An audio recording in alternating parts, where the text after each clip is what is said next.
بھٹی صاحب آپ کی کیا رائے ہے؟ کیونکہ جیسے کہہ رہے ہیں اطہر، ہم نے یہ مریم نواز اور پھر حکومتی شخصیات سے خان صاحب کی حکومت جانے سے پہلے یہ سچ بات ہے کہ سنا تھا کہ وہ کہتے تھے یہ لوگ لے کے آئے ان کو، اب ان کا فرض ہے یہ اٹھائیں، اگر یہ مدد دے دیتے ہیں تو اس میں کوئی نہیں۔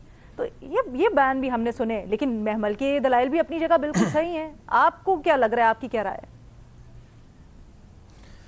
ہے؟ میڈم شیخ، عمران خان صاحب کا گلہ جائز ہے۔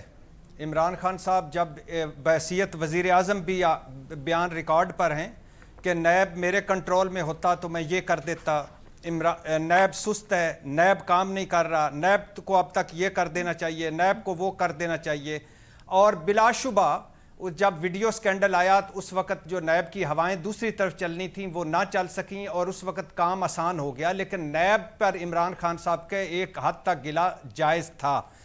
دوسری بات یہ ہے کہ چھوڑ دیں کہ پیناما لیکس میں جے آئی ٹی میں ہماری فوج ہے، فوج کے نمائندے تھے، جعلی اکاؤنٹس چھوڑ دیں، ٹی ٹی کہانیاں چھوڑ دیں، یہ سارے جو کھلی کرپشن اور رپشن سب کے سامنے ہوتی ہے یہ چھوڑ دیں۔ ہمیں عمران خان صاحب کے دور کی جو کرپشن ہے وہ کہانیاں کہاں سے پڑی، وہ تھوڑی یہ ساری سامنے ہوتی ہیں۔ مجھے ایک بات بتائیں میڈم شیخ، ایجنسیوں یہ شور کس پہ پڑنا چاہیے تھا؟ کیا چوری ہوئی، کیا ڈاکے پڑے، کیا کرپشن ہوئی؟ شور اس پہ پڑ رہا ہے۔ یہ کس نے بتا دیا کہ چوری ہوئی؟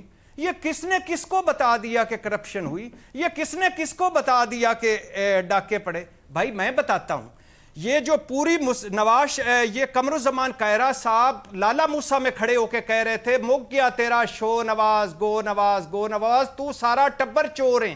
یہ چودھری منیر صاحب میرے ساتھ، منظور صاحب میرے ساتھ پروگراموں میں کہتے تھے کہ یہ ہاؤس آف شریف چور ہے۔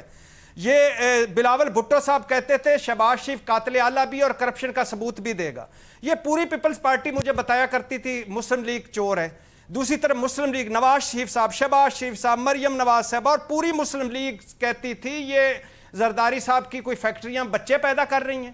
یہ کہاں سے آ رہے ہیں پیسے؟ سر محل کا پہلی مرتبہ قومی اسمبلی میں مسلم لیگ نون کی حکومت میں قرارداد آئی تھی کہ ایک سر محل بھی ہے، کاپیاں تقسیم ہوئی تھیں، تب پتہ چلا۔ نیکلس کا ہمیں ان سے پتہ چلا۔ 90% انہوں نے جو مقدمے ایک دوسرے کے خلاف انہوں نے ایک دوسرے کے خلاف کیے ہوئے ہیں۔ ایجنسیاں معصوم ایجنسیوں کو چھوڑ دیں، یہ جو معصوم آج بنے ہوئے اکٹھے ہوئے اقتدار میں، انہوں نے ہمیں بتایا تھا کہ وہ کرپٹ ہے، اس نے کہا نہیں وہ کرپٹ ہے، اس نے کہا وہ کرپٹ ہے، اس نے کہا نہیں وہ کرپٹ ہے۔